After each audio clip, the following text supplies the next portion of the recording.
So, ayan po, no? Natapos natin yung project bike natin. So, bale, kung makikita nyo, walang susi tayo dito.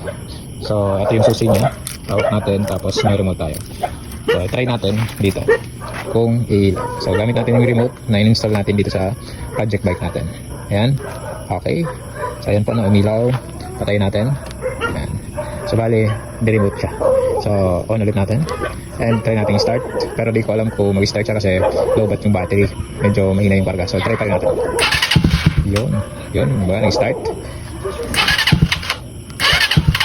Yun. So, medyo low bat yung battery natin. Pero nag-start siya gamit yung remote. Try natin ulit. Okay. So, try naman natin kung pwede pa rin i-open case masira yung remote natin. Kung dala natin yung susi, pwede pa naman siya. Yun. Susi. Okay. So, working siya. And, patay natin. Remote natin. Okay. So, ayan po, working. Busina. Okay. So, flasher natin. Ayan, no? Flasher gumagana. And gumagana din yung dashboard natin. Then, sa likod. Gumagana din. Okay. So, off natin.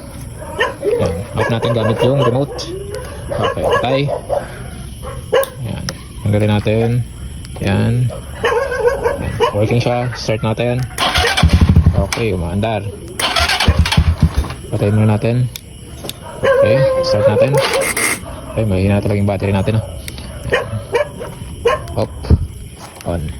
So, bale, dalawang module yung ginamit natin. Ito yung on, pag i-on natin yung ignition.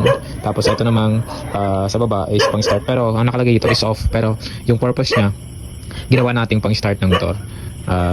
Sinet na lang natin siya for start, push start. Then ito, on and off. Yan, on and off. Tapos ito, push start. Yan, so, on muna na. Yan. So, yan. Tapos na natin ma-installan ng remote yung project bike natin. Sa mga gusto mag-avail, available yan sa shop.